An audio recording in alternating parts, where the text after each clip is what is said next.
Hello दोस्तों, स्वागत है आपका हमारे YouTube channel the Exampedia a smarter way of learning. तो आज हम लोग जो बिल्कुल मैथ का नया चैप्टर लेकर आए हैं, वर्ग और वर्गमूल। तो इसमें हम लोग देखेंगे कि कैसे कौन कौन से टॉपिक हैं जो हमने वर्गमूल को कितने भागों में बांटा हुआ है, वो सब हम लोग देखेंगे। ये जो हमारा जो टॉपिक है सारे यहाँ पे ट्रिक के माध्यम से सॉल्व किए जाएंगे। आपको अगर देखना है आसान में तरीकों से कैसे इसको सॉल्व किया जाता है तो देखिए, क्योंकि वर्गमूल बहुत ही सरल शब्द है, यहाँ पे बस इसको सही से समझने के तरीके की ज़रूरत है। तो आइए हम एक करके देखते हैं इसमें कितने भागों में बांटे हुए हैं। तो आज का जो हमारा टॉपिक है क्या है, वर्ग वर्गमूल और क्या है घन घनमूल, यानी दोनों साथ में हम लोग पढ़ेंगे क्योंकि दोनों टॉपिक एक दूसरे से ही इंटरलिंक है, बहुत जरा सा अंतर है बस। तो आइए हम लोग देखते हैं कि वर्गमूल और वर्गमूल क्या होता है। तो वर्गमूल में क्या होता है, देखिए सबसे पहले वर्ग, जैसे कोई मान लीजिए संख्या है, पहले हम आपको डेफिनेशन बताने से पहले जैसे कोई संख्या मान लीजिए हम 2 लिए और 2 है, जैसे उसी संख्या से मल्टीप्लाई करना है तो क्या आ जाएगा 4। यानी इसको कैसे लिखते हैं, इसका जो है 2 पे पावर 2 इक्वल टू 4। ठीक है, अगर इसमें ये अगर 2 को हटाना है तो इसको ऐसे लिखते हैं 4 अंडर रूट 4, इस तरीके से, इसको ध्यान में रखिएगा। यानी वर्गमूल का कंसेप्ट है कि उसी जो कोई संख्या है, मतलब कर सकते हैं किसी संख्या को उसी से गुणा करने में प्राप्त जो गुणनफल होता है वही वर्ग संख्या कहलाता है। तो हमने बताया जैसे 3 है, 3 को भी मल्टीप्लाई ऐसा नहीं है 4 से मल्टीप्लाई करेंगे 5 से मल्टीप्लाई करेंगे तो वर्गमूल हमें निकल जाएगा, नहीं, हमें उसी संख्या से मल्टीप्लाई करना है। तो कितना हो जाएगा 9, यानी 3 का स्क्वायर कितना होता है 9। यदि हमें यहाँ पे स्क्वायर हटाना है तो यहाँ पे क्या लग जाएगा, अंडर रूट लग जाएगा। ठीक है, तो आइए हम देखते हैं कि वर्गमूल जो है कितने भागों में बांटे गए हैं, क्योंकि इससे क्या है आसान समझने में आपको आसानी होगा कि वर्गमूल को कितने भागों में बांटा गया है। आइए हम एक एक करके देखते हैं कि सबसे पहले हम देख लेते हैं कितने भागों में हमने बांटा। ये कोई ऑफिशियल नहीं है, मतलब इसको हमने केवल 10 प्रकार में बांटे हैं। तो आइए हम देखते हैं इस पर। सबसे पहले देखेंगे साधारण प्रश्न जो एकदम सिंपल होते हैं वर्गमूल के, उस पर हम देखेंगे। फिर वर्गमूल पर आधारित जो प्रश्न होते हैं उनको हम देखेंगे, एक एक करके कुछ क्वेश्चन सॉल्व करेंगे, उस पर हम लोग देखेंगे। जब अज्ञात राशि का मान ज्ञात करना, कोई वर्गमूल दिया हो उसमें भी कोई इक्वेशन दी रहेगी तो उसमें क्या है, कोई एक वेरिएबल रहेगा तो उसी को हमें वैल्यू फाइंड करना होता है। तो उसमें हम लोग देखेंगे वर्गमूल पर देखेंगे, भिन्नात्मक प्रश्न भी देखेंगे और जोड़ घटाव पर आधारित प्रश्न भी देखेंगे। फिर हम लोग देखेंगे गुणा भाग पे भी आधारित प्रश्न है, वर्गमूल और वर्गमूल पे जो इबारती प्रश्न होते हैं उनको भी हम देखेंगे। अभी यहाँ पे इबारती का आपको मतलब नहीं समझ में आ रहा होगा, अभी आगे समझ में आ जाएगा क्या है ये चीज़। फिर वर्गों के योग अंतर पर आधारित प्रश्न देखेंगे। फिर जब हम पूरा कर लेंगे तो फिर घनों के योग में देखिए, वर्गों का एक बार देखेंगे, एक बार घनों का भी देखेंगे योग अंतर, क्योंकि हमने दोनों चैप्टर साथ में पढ़ाएंगे। फिर जब हम पूरा पढ़ लेंगे तो फिर वर्गमूल और घनमूल दोनों पर क्या है आधारित प्रश्न देखेंगे। तो आइए हम कुछ है जो कि स्क्वायर है आपको याद करना पड़ेगा, जिससे आपको आसानी से याद हो जाए, ताकि आप वर्गमूल में एकदम अच्छे से आपको करने आ जाए। ये कुछ इंपॉर्टेंट जो स्क्वायर है, स्क्वायर रूट है, उसको आपको याद रखने हैं। जैसे 1 का स्क्वायर कितना होता है, 1 होता है, 2 का स्क्वायर 4। तो आपको एटलीस्ट कम से कम 20 तक तो आपको याद रखना ही पड़ेगा, क्योंकि अगर आप इसको याद नहीं कर पाएंगे तो आप अपना कैलकुलेशन फास्ट नहीं कर पाएंगे। हाँ, ऐसा नहीं कि वर्गमूल सॉल्व नहीं हो जाएगा, लेकिन और भी मेथड है, लेकिन जो हम जिस मेथड से बताना चाह रहे हैं उस मेथड से आपको करने के लिए आपको इसको याद रखना होगा। जैसे 3 का स्क्वायर, 4 का स्क्वायर कितना होता है, 5 का स्क्वायर, 6 का स्क्वायर, 7 का स्क्वायर, 8 का स्क्वायर, 9 का स्क्वायर, 10 का स्क्वायर। ये सब जो है आप लोगों को लगभग 10 तक तो सभी को याद रहते हैं, लेकिन 11 से 20 तक आपको याद करने हैं, जिसमें से लोगों को 17 का जल्दी नहीं याद होता, 18 का नहीं याद होता। तो ये आप इसको अच्छे से याद रखिएगा कि 18 का स्क्वायर कितना होता है, 19 का स्क्वायर कितना होता है। फिर अगर 30 तक याद कर सकते हैं तो आपका कैलकुलेशन और भी आसान हो जाएगा, लेकिन आपको 20 तक तो आपको याद रखना ही पड़ेगा। ठीक है, 21 का, जैसे 21 का स्क्वायर है 441 है, 22 का स्क्वायर 484 है, 23 का स्क्वायर 529 है, 24 का स्क्वायर 576 है, 25 का स्क्वायर 625 है। तो आप जितना याद कर सकते हैं इसके आगे याद कर सकते हैं, लेकिन आपको 20 तक तो आपको कंपलसरी याद रखना है, क्योंकि हमारा क्वेश्चन जो है इसी से सॉल्व होगा, क्योंकि बिना इसके हम कोई क्वेश्चन सॉल्व नहीं कर पाएंगे जो हम ट्रिक बताना चाह रहे हैं। तो आइए सबसे पहले हम लोग देखते हैं वर्गमूल। जैसे हम कोई संख्या लेते हैं, ठीक है, जैसे हम कोई संख्या लेते हैं, मान लीजिए 9, 2, 1 और 6 है, ठीक है। तो अब इसको कई मेथड से सॉल्व किया जा सकता है, लेकिन हम इसको उस मेथड से सॉल्व करेंगे जो कि आपकी स्क्वायर में हमने याद कराए हैं। जैसे 1 से लेके 20 तक हमने बोला है उसको याद करने के लिए, तो आप उसको जरूर से याद करिएगा। बिना उसके याद करने से ये मेथड सॉल्व नहीं हो पाएगा, लेकिन आप फिर देखिएगा विथ इन 5 सेकंड में आप सॉल्व कर सकते हैं। तो सबसे पहले हम वर्गमूल निकालना है, ठीक है। वर्गमूल में क्या होता है, 2 का पेयर बनाते हैं। जितनी पहली जो लास्ट की 2 डिजिट होती है उनको 2 में लेते हैं, बाकी जितनी डिजिट है उसको एक साथ लेते हैं। तो हमारा जो है ये 16 है, ठीक है। 2 का पेयर हम बना दिए, 2 का पेयर बन गया। अब हम देखेंगे इसमें, ठीक है, कि कौन सी स्क्वायर में, देखिए जो ये लास्ट का डिजिट है 6, ये एक सेकेंड, हाँ 6 है। अब इसमें हम देखेंगे किसके स्क्वायर में आता है।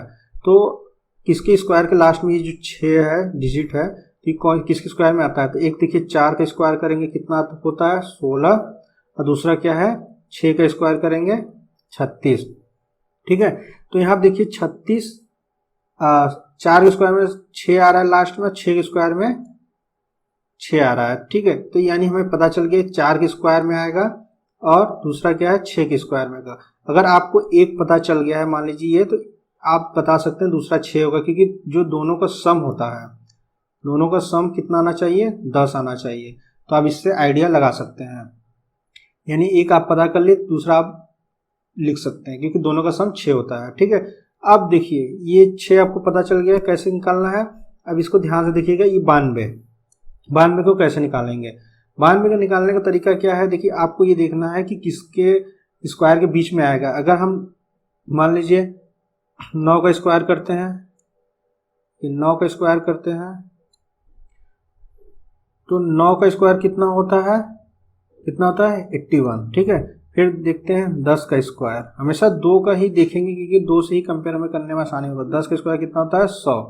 तो ये जो 92 है, यहाँ पे जो 92 लिखा हुआ है, ये देखना है कि किसके बीच में है, यानी 9 के स्क्वायर के और 10 के स्क्वायर के बीच में है। तो हम एक संख्या 9 ले लेंगे और एक 10 ले लेंगे, ठीक है। अब यहाँ पे देखना है दोनों का मल्टीप्लाई करना है हमें। दोनों का मल्टीप्लाई किए कितना हो गया 90। अब ये जो 90 आया, अब इसका कंपेयर हम 92 से करेंगे। अब देखेंगे 92 क्या है, छोटा है कि बड़ा है 90 से। तो 90 से क्या है बड़ा है, यानी जो बड़ा रहेगा तो हम बड़ा संख्या यहां से लेंगे। एक सेकेंड, हाँ, तो बड़ा संख्या हम यहां से लेंगे।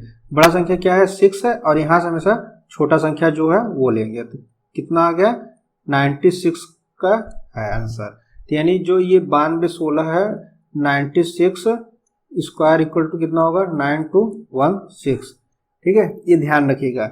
अभी हम इसको, आपको बस लग रहा होगा बहुत लॉन्ग मेथड है, लेकिन सबसे आसान तरीका यही है।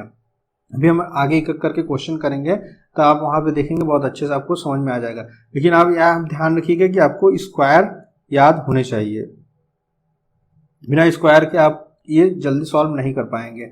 हाँ, अभी इसको और भी मेथड से सॉल्व कर सकते हैं। इसको हम और मेथड से नहीं बता रहे हैं, केवल एक ही मेथड से बता रहे हैं। आगे हम अलग अलग मेथड से भी इसको दिखाएंगे। तो आइए हम आइए चलते हैं क्वेश्चन पे। हम देखते हैं क्वेश्चन पे। तो ये हमारा जो है पहला क्वेश्चन है, देखिए एक सेकंड, ये हमारा पहला क्वेश्चन है। पहला क्वेश्चन हम देखिए सॉल्व करते हैं, इसको देखते हैं। 7 5 6 9, इसका हमें वर्गमूल निकालना है। तो वर्गमूल निकालने के लिए हम आपको वही कंसेप्ट बताए हैं कि अब हमें चेक करना है। लास्ट में सबसे पहले हमें पेयर बनाना है, ठीक है। सबसे पहले हमारा काम क्या होता है, पेयर बनाना है। यानी एक पेयर हो गया 69, एक पेयर हो गया 75। तो सबसे पहले हम देखेंगे 9 किसके स्क्वायर में आता है। तो 9 किसके स्क्वायर में आता है, तो 7 के स्क्वायर में देखिए 49 आता है, कर सकते हैं। एक हमें पता चल गया, तो दूसरा हम ऑटोमेटिक लिख सकते हैं, क्योंकि दोनों का सम कितना होता है 10 होता है, ठीक है, यानी 7 के स्क्वायर में लास्ट में 9 आएगा, 3 के स्क्वायर में कितना आएगा, 9 आएगा। तो ये हमें यहाँ से पता चल गया। अब हम चलते हैं 75 पे। 75 किसके स्क्वायर में आएगा? 75 आप बताइए। जैसे 8 का स्क्वायर ले लीजिए, ठीक है, 8 के स्क्वायर में क्या है, 64 है। 9 का स्क्वायर ले लीजिए, कितना हो गया, 81 या 81 हो गया। ठीक है, अब देखिए 64 और 81 के बीच में ही 75 है या 75 है, तो हम एक 8 का ले लिए, एक 9 का ले लिए। ठीक है, अब ये हमें पता चल गया कि इन दोनों के बीच में ही है।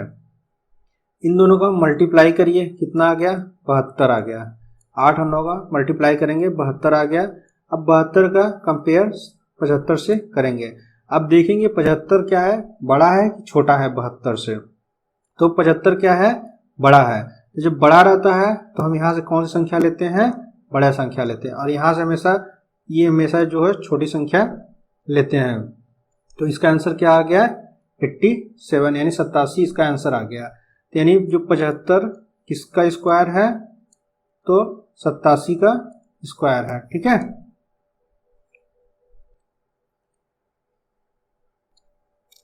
तो हमारा जो अगला क्वेश्चन देखते हैं, अगला हमारा क्या है, अगला हमारा देखिए ये है 15,219। 15,219 का हमें वर्गमूल निकालना है। तो इसमें आप देखेंगे, इसमें बहुत लोग घबरा जाते हैं, तो ऐसा नहीं करना है। तो लास्ट के 2 डिजिट क्या है, पेयर बनाना है, बाकी जो बचते हैं उसको एक साथ पेयर बनाना है। ठीक है, तो अब हम फिर आते हैं, देखते हैं लास्ट ये जो 9 लिखा हुआ है किसके स्क्वायर में आएगा, आप बताइए। एक 3 के स्क्वायर में आएगा, ठीक है, फिर दूसरा क्या आएगा, 7 के स्क्वायर में आएगा। दोनों का सम कितना होना चाहिए, 10 होना चाहिए। तो हमने 3 का केवल पता कर लिया, 3 का स्क्वायर कितना होता है, 9 होता है, और 7 का स्क्वायर 49 होता है।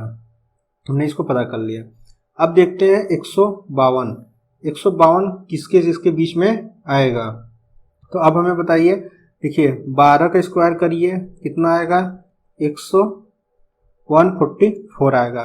13 का स्क्वायर करिए, कितना आएगा, 169 आएगा। तो ये हमें पता चल गया कि ये 12 और 13 के बीच में है, क्योंकि 12 का स्क्वायर 144 और 13 का स्क्वायर 169 है। तो हम देखते हैं 12 और 13। अब इन दोनों का मल्टीप्लाई करिए, कितना आएगा, इन दोनों का मल्टीप्लाई करने पे कितना आएगा, 156 आएगा। अब हमें 156 का जो कंपेयर करना है 152 से, 152 हमें देखना है कि बड़ा है छोटा है। तो क्या है, छोटा है, तो छोटा पे हम क्या लेते हैं, छोटा संख्या लेते हैं, यानी 3 ले लिए, और यहाँ पे क्या है संख्या, यहाँ से हमेशा छोटा लेते हैं। तो इसका आंसर क्या हो गया, 123, यानी 123 का स्क्वायर कितना होता है, 15,219 होता है। ठीक है, अब चलिए हम आगे क्वेश्चन पे देखते हैं। तो हमारा जो अब अगला क्वेश्चन देखते हैं, अगला हमारा क्वेश्चन है कितना है, 11,664। हमें इसका 11,664 का वर्गमूल हमें निकालना है। तो सबसे पहले हमारा तरीका क्या है, 2 का पेयर लेंगे, बाकी जो बचते हैं उसको एक साथ लेते हैं। ठीक है, अब हमें देखना है कि किसके स्क्वायर में लास्ट में ये जो 4 है आता है। तो किसके स्क्वायर में आता है, देखिए 2 का स्क्वायर करते हैं तो किस में आता है, 2 का स्क्वायर कितना होता है, 4 होता है, और दूसरा हम ले लेंगे 8, क्योंकि दोनों का सम कितना होना चाहिए, 10 होना चाहिए। ठीक है, जैसे 8 का स्क्वायर कितना हो गया, 64, यानी ये 4 दोनों में आ गया। अब हम देखते हैं 116। 116 हम लेते हैं किसका, अगर हम 10 का स्क्वायर करें तो कितना आता है, 10 का स्क्वायर 100 होता है, 11 का स्क्वायर कितना होता है, 121 होता है, 11 का स्क्वायर 121 होता है। तो हम दोनों को मल्टीप्लाई करेंगे, कितना आएगा, 110 आएगा। जब 110 आएगा तो ये वाला जो संख्या है, अब इसका हम कंपेयर करेंगे 116 से, ये जो दूसरा वाला पेयर है। तो 116 देखेंगे, 110 से बड़ा है, 100 छोटा है, तो क्या है, बड़ा है। यदि बड़ा है तो हम कौन सी संख्या लेंगे, यहाँ से बड़ी संख्या लेंगे, और यहाँ से हमेशा छोटी लेते हैं। क्या हो गया, 108 इसका आंसर हो गया। यानी 108 का स्क्वायर क्या है, 11,664 है, इसका आंसर है। ठीक है, अब हम इसको हटा देते हैं, अगला क्वेश्चन देखते हैं। एक सेकेंड।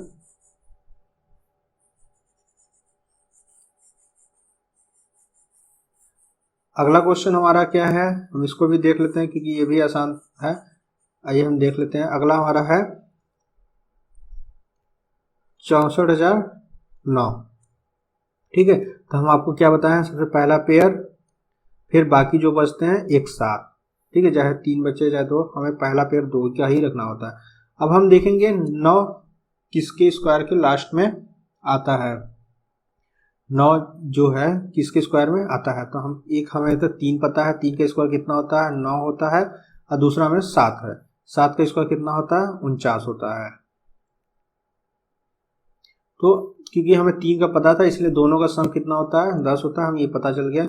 अब हम देखते हैं 640। 640 हमने बताया था कि जो स्क्वायर आप करेंगे तो हमें वहां पे देखना होता है 25 का स्क्वायर देखेंगे, 26 का स्क्वायर देखेंगे। 25 का स्क्वायर कितना होता है और 26 का स्क्वायर कितना होता है।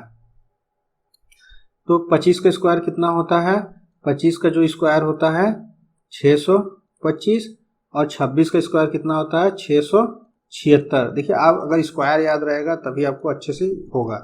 तो अब हमें ये पता चल गया कि 25 और 26 के बीच में है, तो इन दोनों का 25 और 26 का मल्टीप्लाई करेंगे।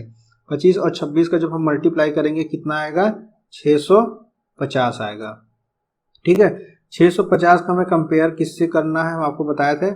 625 का जो कंपेयर करना है 640 से, यानी देखेंगे जो 640 है हमारा, ये वाला जो पेयर है 640 वाला, ये बड़ा है कि छोटा है, तो ये क्या है, छोटा है। जब छोटा रहता है तो हम क्या लेते हैं, यहाँ से छोटी संख्या लेते हैं। छोटी संख्या ले लिए और यहाँ से हमेशा 25 छोटा ही है, तो कितना हो गया 253, यानी 253 का स्क्वायर कितना हो गया 64,009। ठीक है, 64,009 हो गया। तो हमने वर्गमूल पे जितने भी क्वेश्चन थे महत्वपूर्ण हमने उसको करा दिए। अगर यदि आपको अभी भी और कोई प्रॉब्लम है तो हमें कमेंट करके जरूर पूछिएगा, हम आपको वर्गमूल आसानी से बताएंगे। तो आइए अब हम एक अगला टॉपिक देखते हैं। इसमें अगला क्या है, इसमें देखिए 15,625 है। इसलिए क्वेश्चन देख लेते हैं। 15,625 है, हम आपको सबसे पहले बताए थे कि इसका पेयर करना है, लास्ट का 2, फिर बाकी जो बचते हैं 3। तो अब हमें देखना है 5, ये जो संख्या है 5 किस में आता है, किस में आता है, तो हम बताइए 5 के स्क्वायर करेंगे। ठीक है, 5 के स्क्वायर करेंगे कितना होता है 25, यानी दूसरा भी 5 ही आएगा क्योंकि दोनों का सम 10 होता है। फिर हम यहाँ पे देखते हैं 156, हम 156 देखते हैं। 156 किसके किसके बीच में आएगा, यानी 12 का स्क्वायर करते हैं तो 144 आएगा और 13 का स्क्वायर कितना होता है 169 होता है। ये हमें पता चल गया कि इन दोनों के बीच में है। तो 12 और एक सेकेंड आगे बढ़ गया, तो 12 और 13 का जब हम गुणा करेंगे तो कितना आएगा 156 आएगा। तो 156 का जो है हमारा कंपेयर करेंगे किससे, 156 से, यानी दोनों क्या है बराबर है। जब बराबर है तो यहाँ भी देखिए क्या है बराबर ही है, तो हम यहाँ से चाहिए 5 ले चाहिए ले बराबर ही है। तो यहाँ पे क्या है 5 है, यहाँ से हमेशा छोटी संख्या लेते हैं, तो क्या हो गया 125 हो गया। यानी 125 का स्क्वायर है कितना 15,625 है। इसको आप ध्यान में रखिएगा। तो वर्गमूल के जितने भी महत्वपूर्ण क्वेश्चन थे हमने कर लिए हैं। अब हम आगे देखते हैं घनमूल के बारे में। तो घनमूल को सॉल्व करने के लिए उसमें भी कुछ पैटर्न है, उसको आपको याद रखना पड़ेगा, तभी आप आसानी से कर पाएंगे। तो वर्गमूल का हमें ज्ञात करने के लिए कुछ देखिए ये भी याद रखना पड़ेगा। 1 का क्यूब कितना आता है, 2 का क्यूब, 3 का क्यूब, 4 का क्यूब कितना होता है 64 होता है, 5 का क्यूब कितना होता है 125 होता है, 6 का क्यूब 216 होता है, 7 का क्यूब कितना होता है 343 होता है, 8 का क्यूब कितना होता है 512 होता है, 9 का क्यूब कितना होता है 729 होता है, 10 का क्यूब 1000 होता है। एटलीस्ट आप कम से कम तो 10 मतलब 10 का क्यूब आपको तो याद रखना ही पड़ेगा। अगर इधर का आप नहीं याद भी रखते हैं तो भी कोई दिक्कत नहीं है, लेकिन आपको 10 तक का क्यूब याद रखना पड़ेगा। जैसे हमने स्क्वायर में बताया था कि आपको 20 तक का आपको याद रखना ही पड़ेगा जल्दी कैलकुलेशन के लिए, उसी तरीके से आपको घनमूल सॉल्व करने के लिए आपको 10 तक याद होने चाहिए, क्योंकि बिना इसके याद किए काम नहीं चलेगा। तो आइए हम देखते हैं इस पे क्वेश्चन हम देखते हैं। सबसे पहले क्या है, एक साथ सारे क्वेश्चन है, कोई दिक्कत। तो सबसे पहले हम ये वाला क्वेश्चन देखते हैं, क्या है 19,683। तो घनमूल में हम आपको क्या बताए थे, 2 का पेयर वर्गमूल में हमने आपको बताया था 2 का पेयर बनेगा, लेकिन अगर हम घनमूल लेते हैं तो घनमूल में हमेशा 3 का पेयर बनेगा, बाकी जो बचते हैं 2 का पेयर बनता है। तो अब हम सबसे पहले देखेंगे कि 3 किसके क्यूब में आता है। तो 3 किसके क्यूब में आता है, अगर देखा जाए तो 7 का क्यूब कितना होता है, 3 4 3।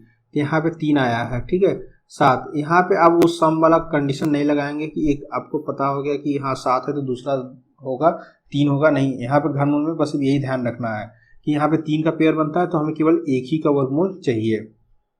अब 19 देखते हैं, सेम कंसेप्ट है, एकदम वही चीज़ है। आपको बस याद रखना है कि जब वर्गमूल बनाते हैं तो हम 2 का पेयर करते हैं, घनमूल बनाते हैं तो 3 का पेयर करते हैं लास्ट से। अगर बाकी जो बचते हैं उसको एक साथ लिखते हैं। तो घनमूल में वर्गमूल में क्या है, दोनों का सम 10 होना चाहिए, लेकिन यहाँ पे ऐसा कुछ नहीं है। तो अब हम 19 देखेंगे। 19 हम देखेंगे किसके बीच में आता है, 2 का क्यूब किए कितना आता है, 8 होता है, और 3 का क्यूब कितना होगा, 27। ये हमें पता चल गया कि 2 के और 3 के क्यूब के बीच में ये संख्या 19 है। तो 2 लिखे 3 लिखे, ठीक है। तो इन दोनों का मल्टीप्लाई, एक सेकेंड, तो यहाँ पे जो है क्या है, मल्टीप्लाई करने की जरूरत नहीं है। तो आपको ये हमें पहले बता दिए हैं कि ये संख्या यहाँ पे कंपेयर, यहाँ पे जब एक ही संख्या है तो कंपेयर करने की जरूरत ही नहीं, तो इसलिए यहाँ पे मल्टीप्लाई नहीं होता है। तो क्योंकि वर्गमूल में क्या होता था, मल्टीप्लाई होता था, लेकिन यहाँ पे मल्टीप्लाई नहीं होगा। तो यहाँ से हम छोटी संख्या लेते हैं, ठीक है, और यहाँ पे क्या है 7 है, तो ये 7 है। तो ये किसका घनमूल हो गया, 27 का घनमूल कितना होता है, 19,683 होता है। आप इसको ध्यान में रखिएगा। आपको कठिन लग रहा होगा लेकिन ये बहुत सरल है, बस थोड़ा सा प्रैक्टिस की जरूरत है। तो आइए हम अगले क्वेश्चन पे चलते हैं। अगले क्वेश्चन पे हम देख लेते हैं, इसको हटा लें। तो अगला हमारा क्वेश्चन क्या है, 21,000 जो है 21,952 है। हमारा जो दूसरा क्वेश्चन है कितना है, 21,952। इसको मिटा लें तब। तो अगला हमारा को है 21,952। तो हम क्या बताए थे, घनमूल हम सॉल्व कर रहे हैं, घनमूल में 3 पेयर, फिर जो बचता है वो लिखते हैं। अब हम देखेंगे यहाँ पे कि ये 2 है, किसके क्यूब में आता है। तो हम आपको बता दें 8 का क्यूब कितना होता है, 8 का क्यूब कितना होता है 512। देखिए क्यूब नहीं याद रहेगा तो आप सॉल्व नहीं कर पाएंगे, इसलिए आपको इतना तो क्यूब याद रखना पड़ेगा। तो यहाँ आप देखिए लास्ट में आ गया।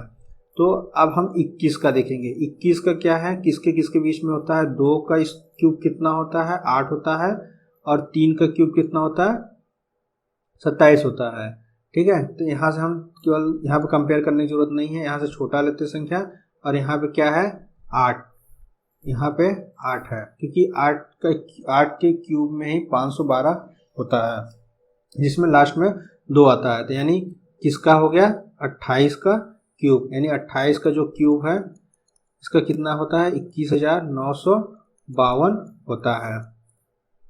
चलिए हम अगले क्वेश्चन पे चलते हैं। चलिए हमारा अगला क्वेश्चन कौन सा है, अगला क्वेश्चन हम देखते हैं 24,389। तो आपको पहले बताया कि घनमूल में 3 पेयर और जो बचते हैं बाकी सब में। तो 9 किसके में आता है ये देखना है आपको। 9 किसके में आता है, तो हम 9 का अगर क्यूब करें तो 9 का क्यूब कितना होता है 729। आपको लग रहा होगा नहीं, जब आप याद कर लेंगे तो आपको खुद ही आइडिया लग जाएगा कि 8 का क्यूब कितना होता है, 7 का क्यूब कितना होता है। इसी तरीके से जैसे 7 का क्यूब 343 होता है, 8 का क्यूब 512 होता है, 9 का क्यूब 529 होता है, 10 का क्यूब 1000 होता है। उसी तरीके से आपको आइडिया लगने लगेगा बहुत जल्दी जल्दी। तो 9 के क्यूब में 9 आ गया, ये हमें पता चल गया कि यहाँ पे संख्या कौन सी होगी 9 होगी। अब हम देखते हैं 24 किसके बीच में आएगा, 2 का क्यूब 8, 3 का क्यूब कितना होता है 27, यानी 2 और 3 के बीच में ये रहेगा।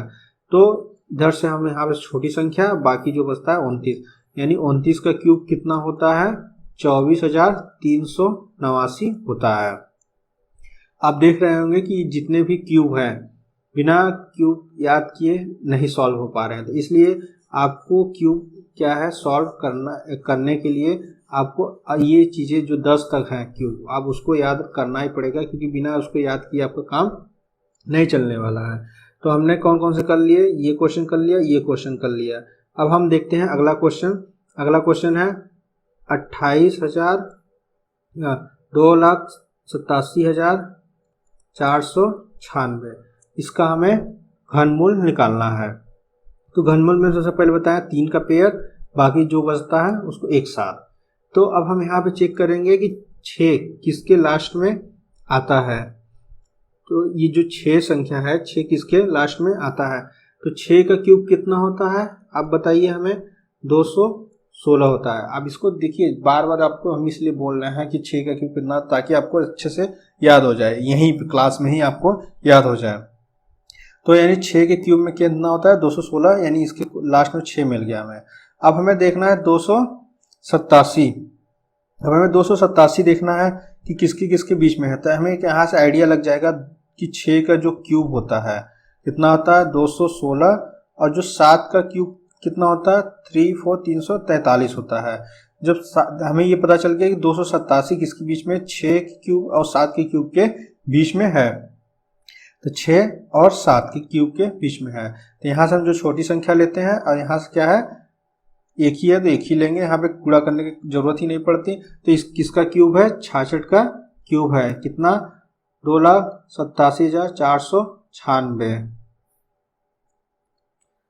ठीक है, तो ये हमारा आंसर हो गया। यानी 66 का क्यूब कितना है, 2,87,496 है। आइए हम देखते हैं अगला क्वेश्चन, एक और है, ये हम इसको भी देख लेते हैं ताकि आपको आसानी से याद रहे, क्योंकि आप इस पर और भी प्रैक्टिस करिएगा क्वेश्चन, क्योंकि बिना प्रैक्टिस किए आपका क्वेश्चन नहीं हो पाएगा। फिर हम आगे और भी अच्छे अच्छे क्वेश्चन लेके आएंगे। हम अभी बिल्कुल 0 लेवल का क्वेश्चन करा रहे हैं, क्योंकि यहाँ पे एग्जाम में ऐसे क्वेश्चन बहुत टेट यूपी, जो यूपी टेट में ही ऐसे क्वेश्चन मिलेंगे, बाकी और एग्जाम में जल्दी ऐसे क्वेश्चन नहीं मिलते हैं। तो यहाँ पे ध्यान रखिएगा, आप किसी भी एग्जाम के लिए यहाँ से पढ़ सकते हैं कि वर्गमूल कैसे निकाले। जुकाम हुआ है, इस वजह से थोड़ा दिक्कत हो रही है। तो आइए हम आगे क्वेश्चन देखते हैं। अगला क्वेश्चन हमारा क्या है, 32,000 करें 09, 3,28,509। एक सेकंड सही से लिख दिए इसको, 3,28,509। तो हम घनमूल निकाल रहे हैं, तो 3 का पेयर, फिर इधर का 3 का पेयर। तो हम सबसे पहले की बताया था आपको, 9 किसके लास्ट में होता है। तो 9 का क्यूब कितना होता है, आप बताइए हमें, जल्दी से बताइए। 729, यानी ये किसके बीच में रहेगा, 9। अब हमें 328 देखना है। 328 हमें देखना है किसके बीच में आएगा। सबसे पहले आप हमें बताइए 6 का क्यूब। 6 का क्यूब कितना होता है, 216। 7 का क्यूब कितना होता है, 343, यानी 6 और 7 के बीच में होगा। 6 और 7 के बीच में होगा, तो यानी यहाँ से 6 ले लेंगे, छोटी संख्या, यहाँ से 9, यानी 69 का क्यूब कितना होगा, 3,28,509 होगा। ठीक है, तो ये वर्गमूल का और जो घनमूल का बहुत ही बेसिक लेवल का जो क्वेश्चन था, हमने इसको कर दिया है। यदि आपको अभी भी कोई समस्या हो रही है तो आप हमें कमेंट में ज़रूर करिएगा, हम वहाँ पे आपका रिप्लाई ज़रूर देंगे, क्योंकि ये बहुत ही बेसिक चैप्टर है।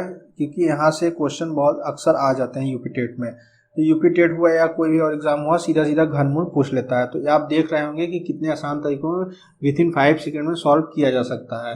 लेकिन हाँ, अगर आप स्क्वायर और इसका क्यूब रूट नहीं याद करेंगे तो आपको सॉल्व करने में प्रॉब्लम होगी। तो अभी हम इतने ही क्वेश्चन करा के आगे बढ़ रहे हैं। हम जल्दी इसका अगला पार्ट लेकर आएंगे वर्गमूल का, क्योंकि ज़्यादा वीडियो लंबी हो जाने से बोरिंग होने लगता है। तो इसलिए हम भी ध्यान में रखते हुए कि ज़्यादा से ज़्यादा आधे घंटे का वीडियो हो, लेकिन आपका सिलेबस पूरा कंप्लीट हो जाएगा, घबराने की बात नहीं है।